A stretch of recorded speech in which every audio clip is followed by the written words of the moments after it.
are a small group today. Yeah, I was like thinking, should I do this today or not? Because I didn't have the time of preparing the class properly as a professional. But at the same time, I'm gonna work with Unreal Engine now. In the proper thing of the Cito Juna, I was thinking, okay, whatever. I don't have anything ready, but again, I'm going through different processes that maybe you are kind of interested. Hello, Nicolas, hello Daniel, and hello Ferdinand. You are the pupils, the top, the superstars. So yeah, I'm just I was, for example, I'm preparing different shots of the Cito Juna in Unreal Engine. One of the things I'm prototyping is how to transfer all the Arnold offline renderers assets to Unreal Engine. And today was like, oh fuck, I have to put liquids simulation. Hello Thoran, how are you, man? Ha, good question. Is motion blur working? Oh, it's something happening. I'm gonna show you now. I know there are ways to have motion blur from liquids, but we can get into the details now, I guess. So yeah, today was the idea of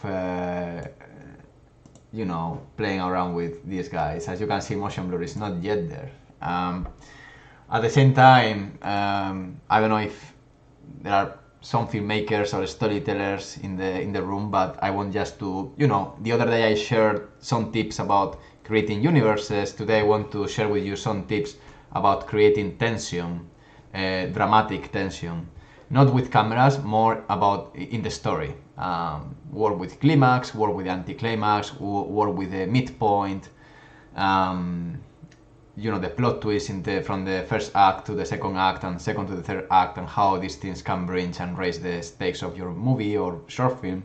So I'm gonna do again a hybrid between Unreal Engine, Houdini, more as a TD and also as a filmmaker. And I think most of the classes I'm gonna go in that direction, because I'm not like many of you that you're really good in your expertise. I'm more like overall a generalist that knows a little bit of everything, but at some point, most of you are gonna overcome in the skills I got about fluids, about lighting, about shading.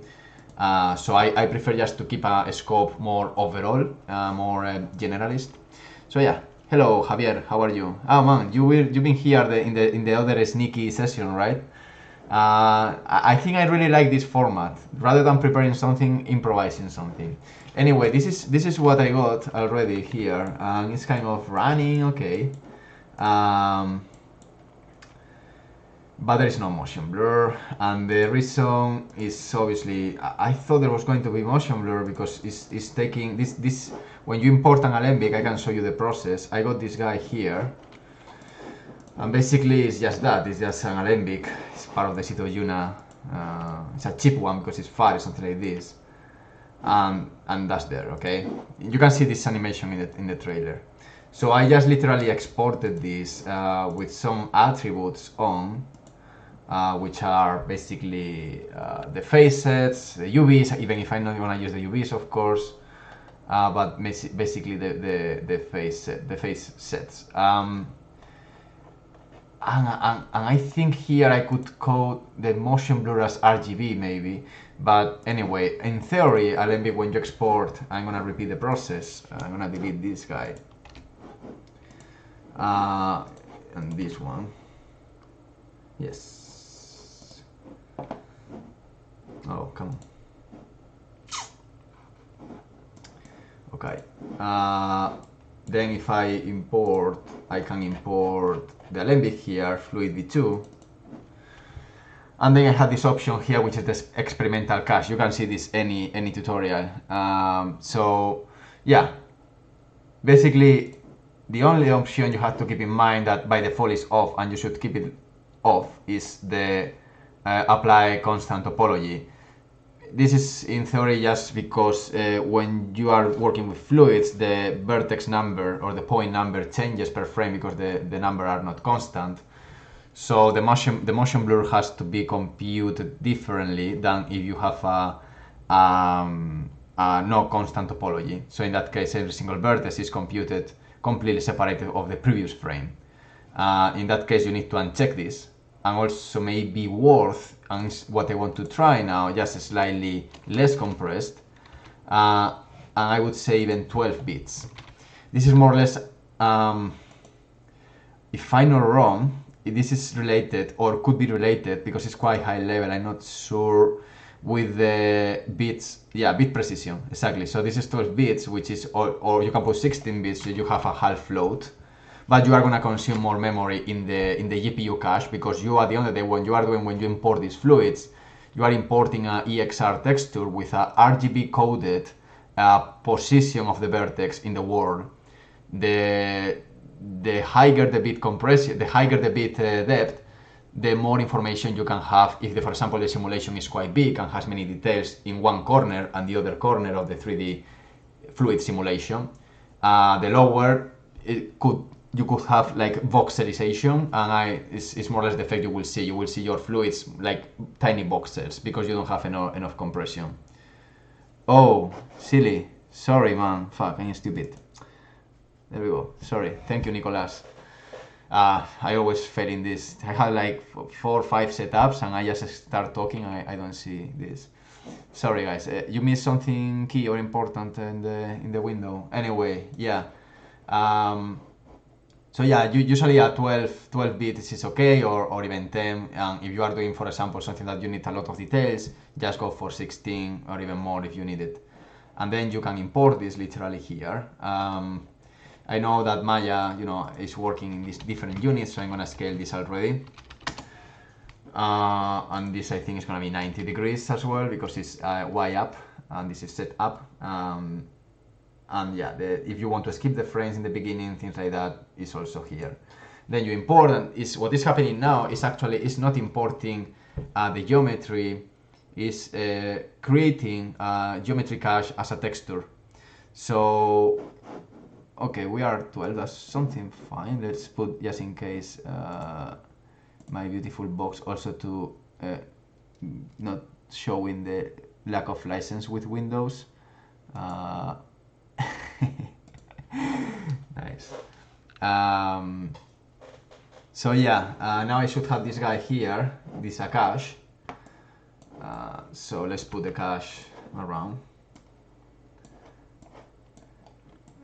Oh, of course, it was not minus 90, it's actually 90. Oh yeah, okay. Yeah, it was 90, but now I have to put 150. I had the simulation in not 00, but anyway. Okay, so that has enough compression, more or less. This is inside a kind of alien egg, so bear with me, I don't have the alien egg yet. Now, in order to make this run, you can either go here and do a very quick test in the cache offset, okay, here, down. Okay, you can trust me. Here, okay. And then you can also just put this in 0. And all the classes go to the sequencer. I'm gonna delete this guy, and then just drag and drop your fluid. There we go. Inside the sequencer. And then in the track, you attach the geometry cache, which is automatically gonna take your frame range of the length of your cache. As you can see, well, I think it's already there.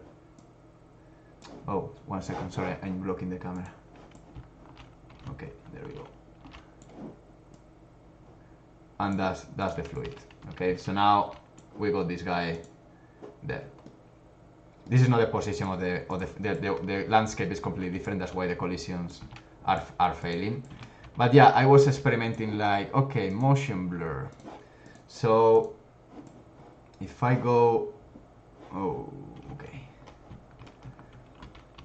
over here, this guy has already motion blur. There are different problems that, again, the vertex is changing per frame, and also the motion blur is based in temporal anti-aliasing, which is not the best thing in the world. I do believe that this, I show you now, I don't know how much is integrated with Unreal Engine yet. It's up-resin sampling with AI, helping to artifacts, to clean artifacts, because what you are doing actually is just completing a smaller image into something bigger with a way better resolution. As you can see, the difference between this new anti-aliasing and temporal is really amazing. Even for ray tracing, is cleaning all the noise, and the performance is really great.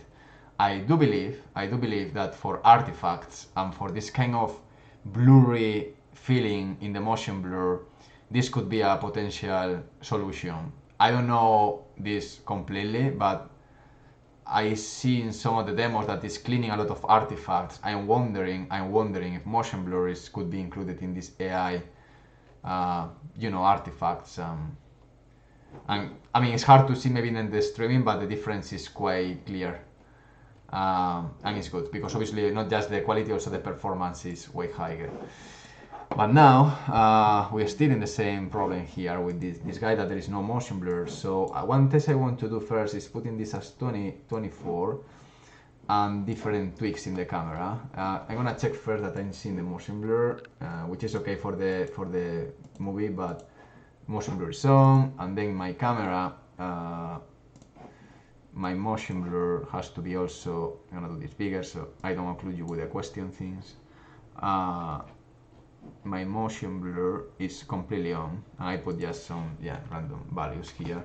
So maximum is the percentage of the screen. I mean, it's not gonna get 50%, but let's put something bigger. This is the target, and this is the how small it needs to be the object, which is I think I'm gonna go. So the minimum projected the screen is permitted to be drawn to the percentage of the screen with smaller numbers cause more draws calls. I'm gonna try to put even the half of. And motion blur is still not quite clear there, but I'm gonna push it and then I'm gonna export a video to see if something changes, because I think it changes. I think it's a big deal to have these guys with motion blur, and maybe it's not even motion blur what I'm seeing, I'm just using my imagination. So let's see. So if I go to the camera again, I just want to change this 1 second, because this gives me if it's computing or not, and I think it's not. But as you can see, when I stop, the temporal anti-aliasing is trying to do something. So I'm gonna export this video very fast. I'm in the camera, no? Oh, maybe not even. I wasn't in the camera. Yeah, I was in the camera, correct? Why is? Yeah, I was in the camera. Okay. So let's see. It's why it's not updating here. Okay, let's export the video. So I'm on Adobe version, cool, capture movie. Hello Álvaro Cajal, how are you?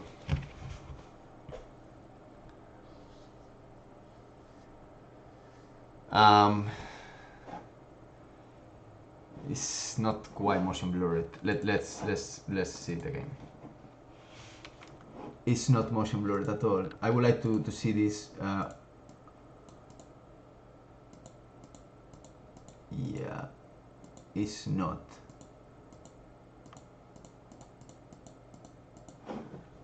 And yeah, and this is the other problem, that some of the frames are not falling in the frame, and you need to clamp that. So again, this is quite experimental. Don't rely too much in this.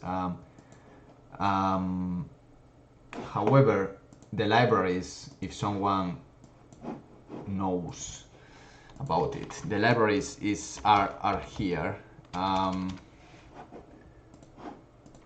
which is the Alembic importer, okay, which is this one. But you also have this library, which is the same. When you import an Alembic, what is actually happening is calling this other module. In this module, what happens here, and if you open that in the libraries and you want to do a new build in Unreal Engine, you can tweak how the image, the 2D image, is coding with the world position offset for your fluid, and it should save the velocity per vertex per frame, I guess. But that's something that I don't know C++, and I don't know how to code, but I know that that's what is happening there, and it would be great to know more, because when you indeed import your Alembic, I have now to delete one. Okay, let's bring this other guy. You got this guy, and also this is another I could try. We can test that actually, which is saving the velocity per vertex on disk, which maybe is a way that could work actually. So I'm gonna import the fluid 2 again, but this time motion vectors during, recommended off, of course, because it's a lot of information. It could be actually this guy what really changes the motion blur, but this is gonna take more time because now is you know, rendering a new 2D image to have the motion blur. Yeah, I can do one-on-ones at some point. Now I'm really busy with the release of the Cito Yuna. I would love to have more time, but it's really crazy. Thank you, man. My pleasure. I mean, I'm having fun. So no, you know, it's easy. I mean, today, as I mentioned, it's a very improvised class on the fly because I didn't prepare anything. I was just dealing with DNEG issues. So as you can imagine, I didn't have the time. So it's like, oh, I'm gonna work with Unreal. I don't have anything ready. But you know, who cares? I'm gonna do an improvised live session, and that's what happened. That's why I'm here now.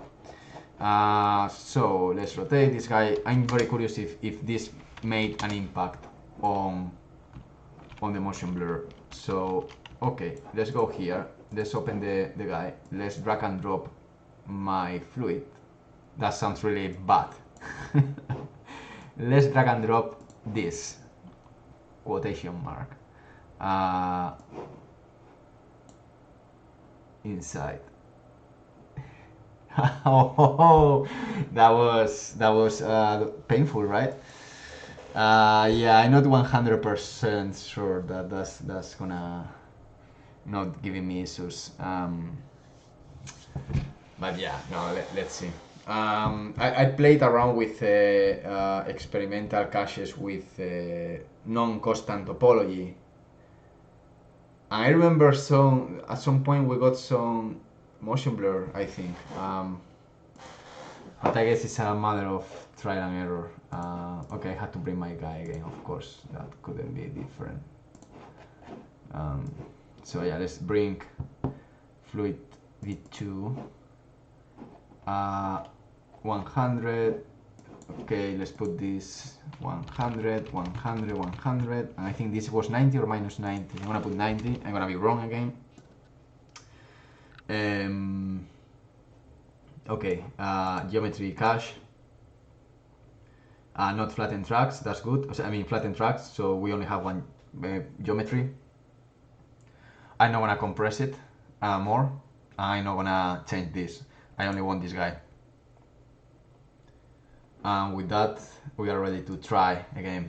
I'm gonna try in a new blanket scene, so I isolate the problem.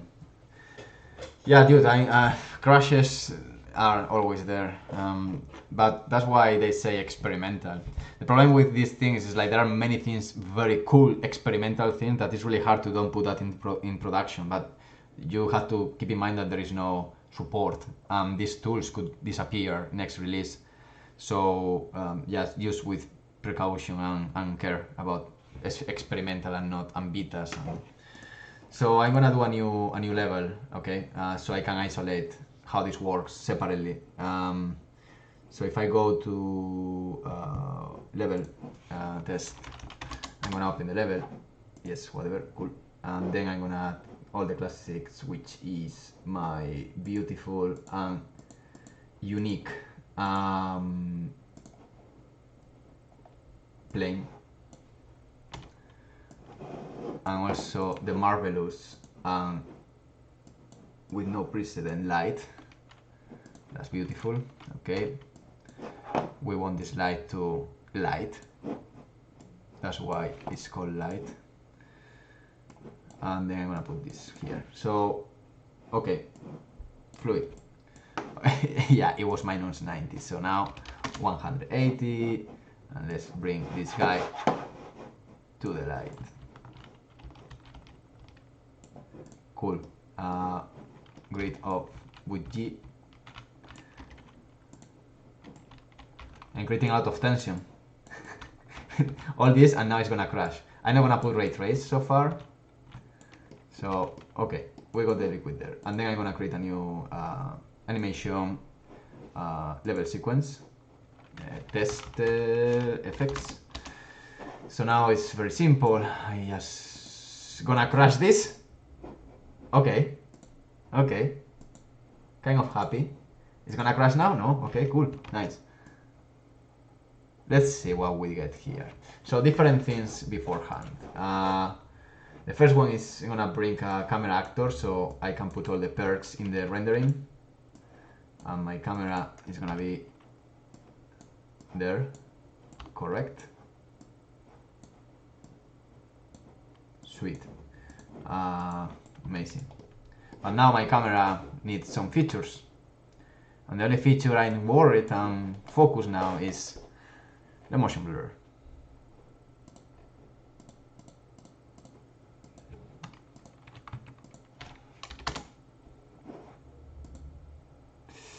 I don't feel it. I don't feel it. This is the screen space, okay? 50%.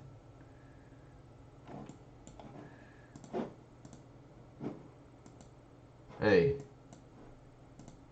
Yeah, but no.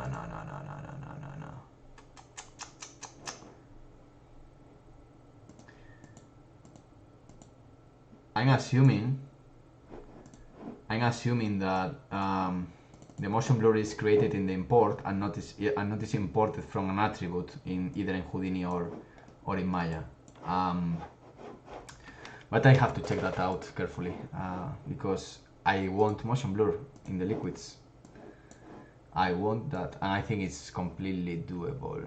The last thing I want to... Thank you, Edu. Yeah, I mean, it's okay if it crashes. Okay, I'm gonna rotate this. It's gonna die.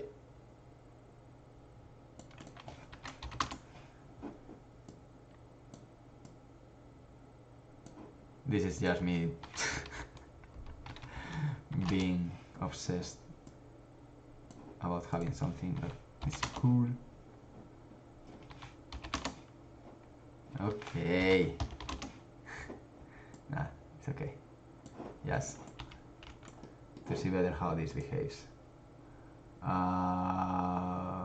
Well, it behaves badly. But let's do this. Let's do the shot. So I'm gonna just drag and drop my camera. That's gonna create a new camera here, where I can see my cache.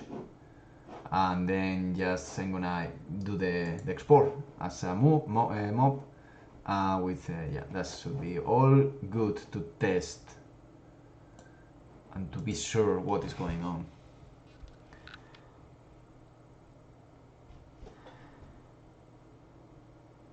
Nice, relax, man. It's the moment of the day to just chill. Well, at least in UK or Europe right now.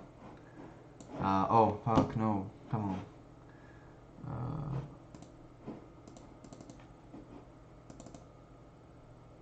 It's like very, it's like the temporal is trying to do something. I don't know you see it, but it could be just the temporal, because even with no motion blur, I think would be the same effect. So definitely that needs to have a look closely. So I'm wondering how far now, if we play around with a very simple material with transparency, how it's gonna look. So let's do a test master liquid here, and then I'm gonna open it. I'm gonna do this material as a translucent. Here I can play with different models. I want to try, this one is expensive, but let's go expensive. And then I want to right click to promote all the parameters to the instance. Yeah, why not metallic? So we play around. Specular, yes. Roughness, yes, of course, we want roughness. Emissive color, we like emissive things. Who doesn't like emissive things? Everyone loves lights. Opacity, we like opacity. We love opacity. Normal, we like normality. Who wouldn't pay now to have a little bit of normality with this fucking shitty COVID, right? Normality, we want normals. Actually, you know what? We don't need normals. I was just doing silly things. Ambient occlusion, no, and yeah, we want this boy, refraction. What a beautiful parameter in physics. Cool, so let's save. So with all those guys exposed, I can do an instance.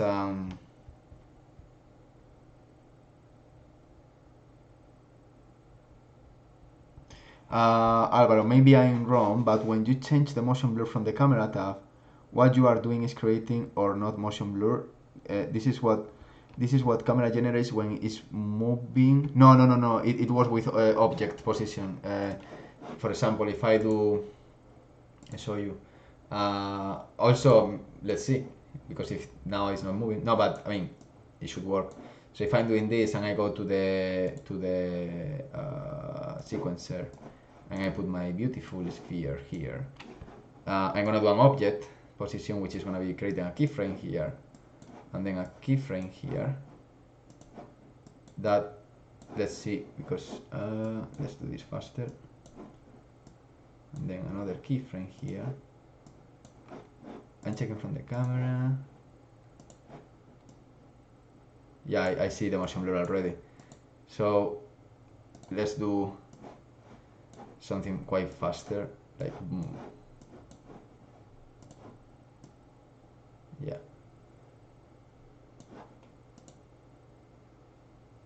In theory, let me do a very fast thing, because now I'm suspicious. Yeah. I think so. Or maybe I'm freaking out.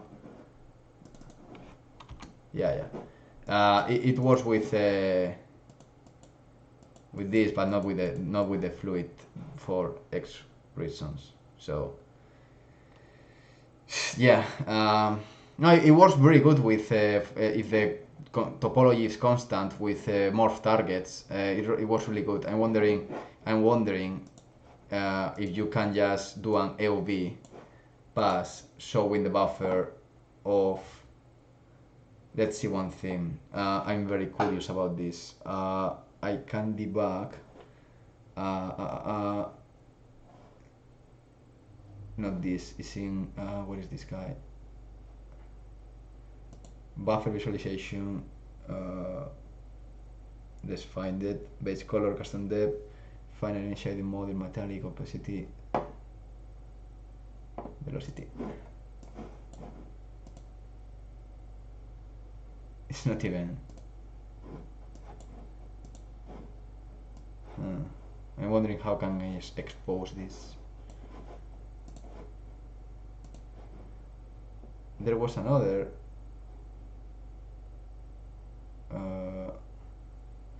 Which was. It's maybe moving like this. Yeah, I had to check that out. Original 9, bro, can you do a class stream of how to animate a character in Unreal Engine, please, so that the scene can be recorded? I can do that, but I have to check first, because the tool to, what is the name, to animate in Unreal is still quite experimental, and it's called, let me show you.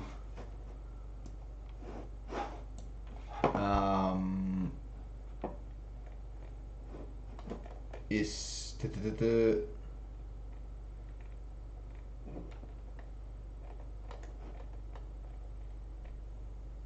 control rig. I saw it. I mean, it's cool, but it's quite experimental. I wouldn't animate yet in Unreal Engine. I would animate in Blender, Maya, or other software, Houdini, and then do either live link or exporting the caches or exporting the FBX skeleton at this stage, because this is not production ready. I wouldn't rely too much on that, and maybe in the future this changes, but I would just go with the same speed that they release the features. Otherwise, you can end up in a bottleneck of many experimental things at the same time with no support, and that's dangerous. I can do that. I can just have a look maybe and do a live session with that, but I will learning all with you at the same time. So yeah.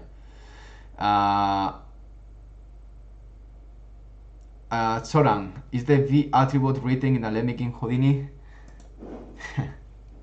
It's not in Houdini, it comes from Bifrost Maya, but it's a good question, because maybe it's something I should fix. What is the path of this guy? Let me check one thing. Maybe no. And that would be the beginning of... It's written by default, no? You don't need to... Oh no, maybe you need to put attribute velocity from RGB, right? So most likely not. But the thing is,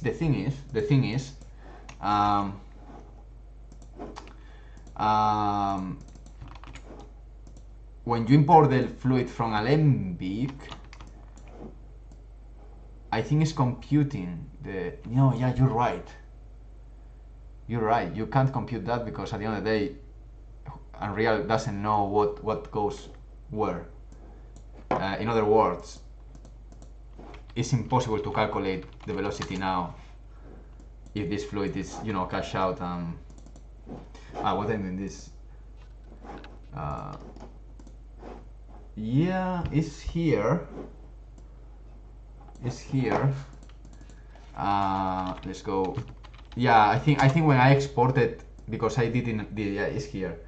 So yeah, the problem, as you can see, obviously, is the number of vertices is changing constantly. You see, with 30,000 and then 27. But the way to solve the motion blur is in offline render engines is just writing the velocity of the vertex in a specific frame, so you can calculate the motion blur per pixel. Maybe it's an inconvention, but when I read the documentation, it's not yet clear if Unreal Engine is going to use the velocity that is exported either from Bifrost or Houdini. That would be great. That would be really, really great, but it's a lot of information to read, so I guess it needs to be computed again in a 2D texture where you have RGB velocity.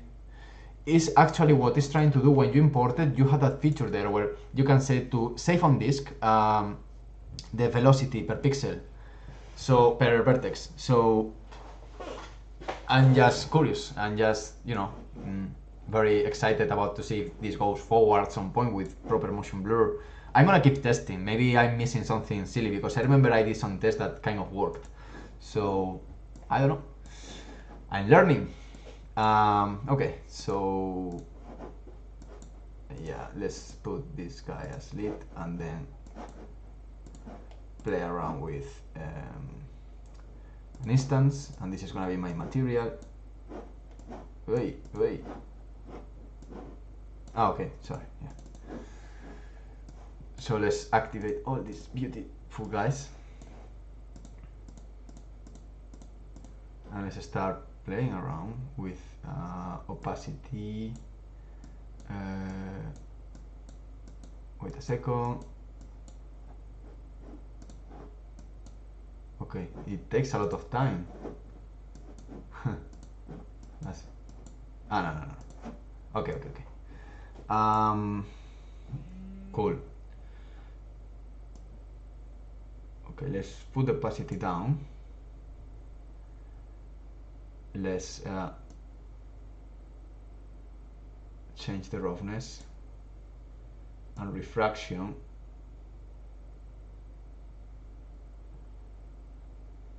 Let's go, yeah, let's go something like that.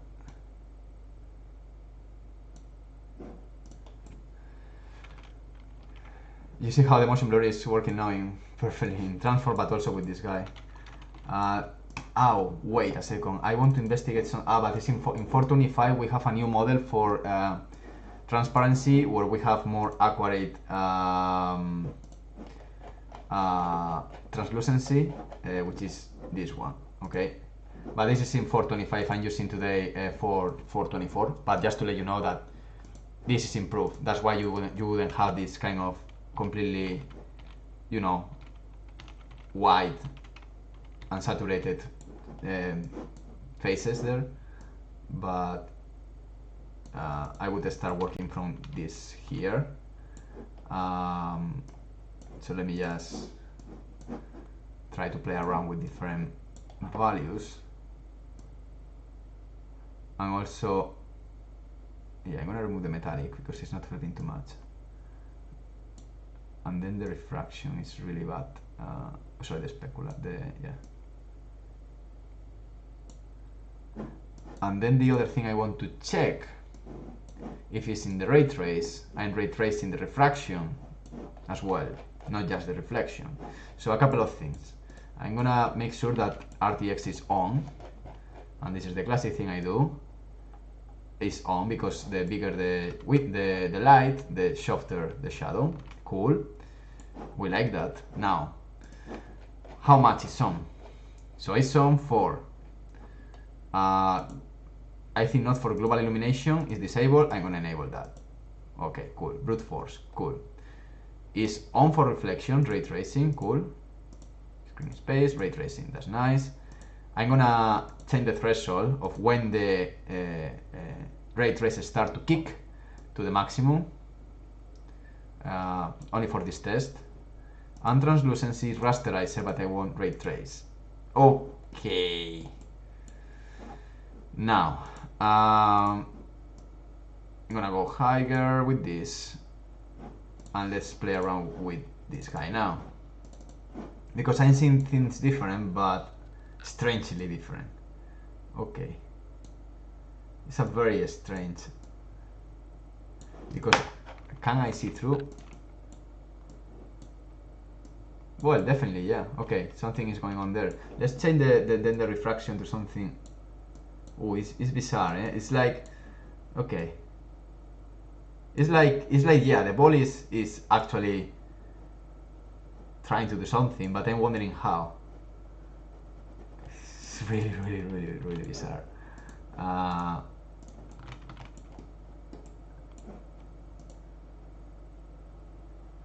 Because this is not transparent. I'm gonna change the model of the, sorry, to another one, which is gonna be, the model is gonna be translucency volume, which is slightly less expensive, and the pixel is evaluated by per pixel. And this is painful right now, and maybe I crashed the sim, or maybe I'm just compiling and putting shit. Let's see.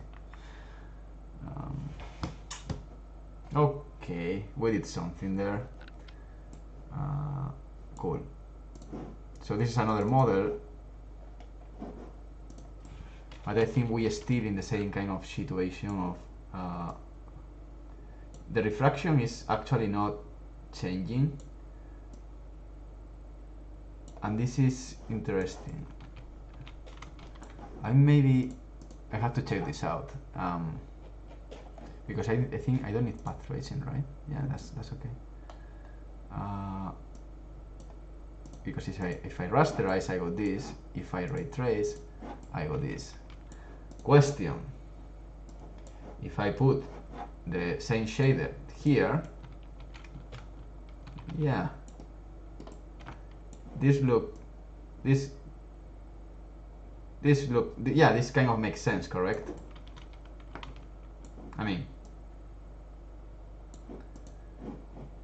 However, the index of refraction is not affecting at all. If I change this as rasterizer,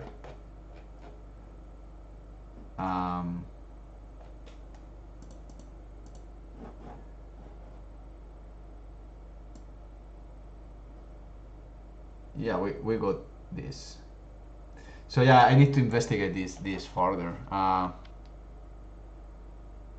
Some motion blur theme from previous switch node. What is that? The previous switch node thing? Anyway, I'm gonna keep working with fluids. One thing I want to share with you is just if any kind of screenwriting or someone doing a pilot or a short film or a story, I want to show you some tips I do to create this kind of tension in the characters in the story. So if I open this up, give me a second.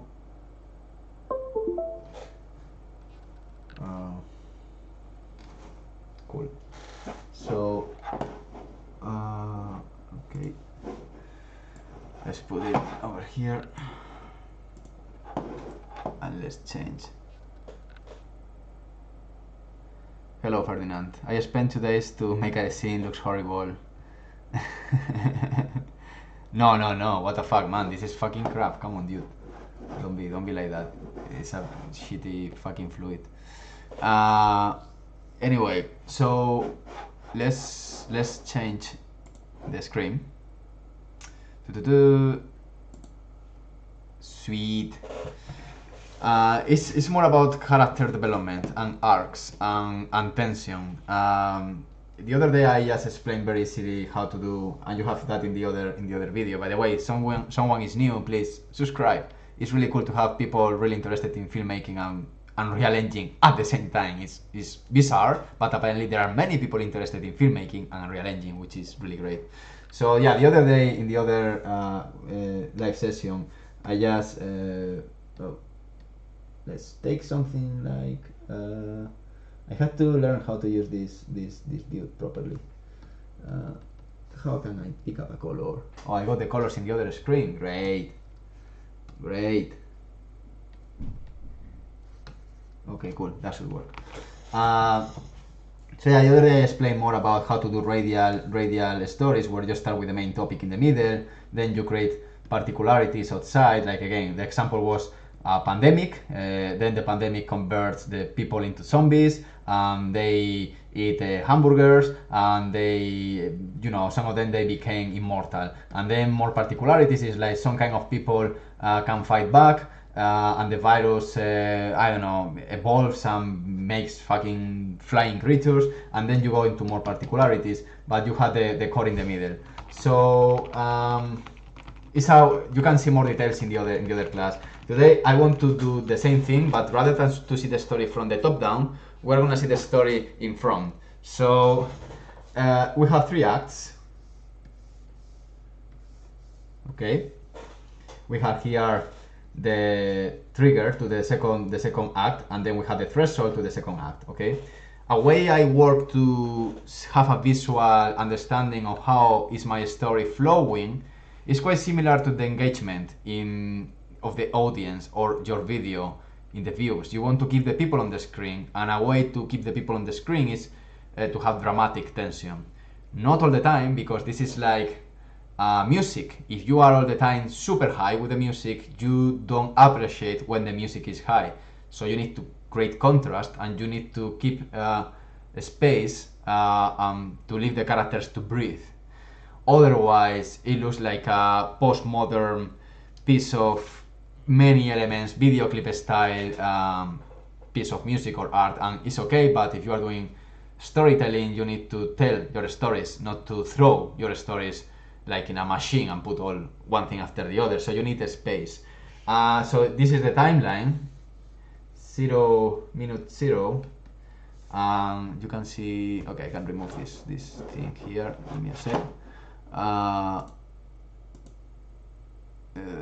What is it? And this is 120.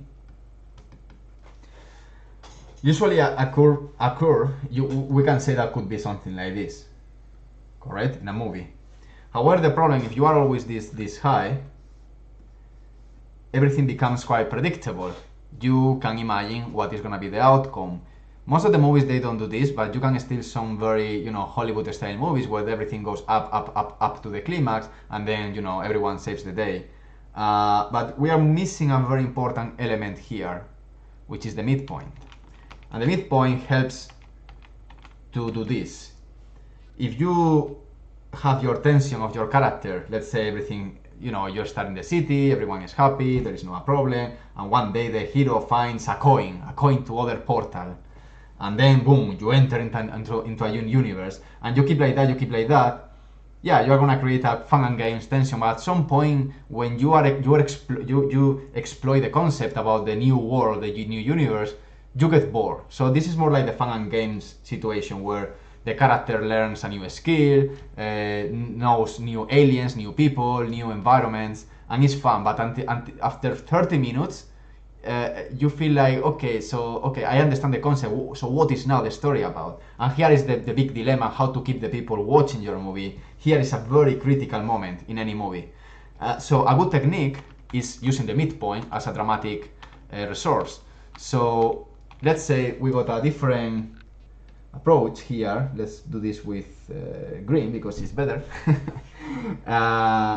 We go the same. We start with the introduction of the characters. We go here, we go here, we go here, we go here, we go here, and something happens that we go down dramatically. Like the big character dies, all his promises about killing the good guy, there is a first combat, killing the bad guy, there is a first combat, and he's not yet ready, and oh fuck, I'm not prepared, I'm not the hero you expect me to be, but you have to be, but all this, and you create the anticlimax, the midpoint just here. What this is gonna create? It's gonna create engagement, but it's also gonna create this. And then you go this. So you end up with a higher level of excitement in general because you go down, down, down, down, and this event is exactly the same. The hero kills the bad guy, but you're gonna feel more because you are playing with more contrast. So the more contrast is like an elbow. Rather than trying to throw the arrow with the hand, you are going quite low, quite low, quite low, quite low, and boom, you throw the arrow. And the moment you throw the arrow, you go super high. And here you have the climax. So you have to calculate when to put your midpoint in order from here is all the time up, is all the time up. It is true that sometimes, and this is about the anti-climax before the final climax, you have, also you can see this in Save the Cat, is like everything is lost moment, like we are gonna lose everything. So you can have another approach that would be more like, you start like this, okay, same. I'm gonna do this lower. Another color would be greater, but I'm very lazy. Okay, same colors, this one. Cool. So you start here, you go the same, and then you go the first anticlimax here, which is not the end of the world. Then you go up, and before that you think it's gonna be okay, then you go down again. You can see this in many movies. And then finally, boom, you just, in one moment, the classic B character helps the hero, and you go up, rocketed. And it's even higher than the first formula, usually, if you know how to do this. This usually is a foreshadowing that the big character says, you know that the bad guy has a, allergy to the flowers. And then the big character says, remember the flowers! And the hero, boom, throws a flower to the bad guy and kills the guy because allergy. However, this is foreshadowing, so you are foreshadowing this moment here, and all the movie is all about the flowers, and maybe the big character is playing with flowers all the fucking movie. So if you don't do this, if you remove this foreshadowing about the flowers, so no flowers anymore, and the character throws a flower here to the bad guy and kills the bad guy, this is what is called Deus Ex Machina. Okay? This basically is like screenwriters didn't think about how to end the movie, so they never foreshadow anything about the flowers. And in the end, it's like, oh, we put the character in a very complex situation. I don't know how we should resolve this. It's like, oh, why don't we do the character allergy to the flowers they are fighting? Oh, that's great. Okay, cool. And then the bad guy dies because an allergy. That's Deus Ex Machina, and sometimes it's still used. And it's like when I never saw this character before. I never saw this thing before. Why now is saving the day that element there? So that's something that you should avoid if possible. And if you want to do these elements, try to do foreshadowing in the very beginning of the movie with the big characters, with the hero reading a book about something specific, and a skill that is going to be used in this very end to go to the climax. So yeah, that's more or less what I got for today. Thank you for coming. If you have any specific questions, I'm gonna be here a couple of minutes, 3 minutes, and I'm gonna wrap up because I have some work to do. But thank you for coming. Today I did this kind of a sneaky live session with no notice whatsoever. I find it quite comfortable because sometimes I have a lot of work to do and it's like, oh, I didn't prepare the class. But at the same time, I want to share with you some of the experiments I'm doing with Unreal Engine and also with these storytelling ideas and prototypes. So anyway, I think that's pretty much it, no questions, so let's move forward, guys. Thank you for coming, and always be safe, don't kiss too much each other, okay? And if you kiss someone else, be sure that is someone that you know, okay? Otherwise, thank you for being in this sneaky one. Elbow, goodbye. Thank you. Thank you, Daniel, thank you.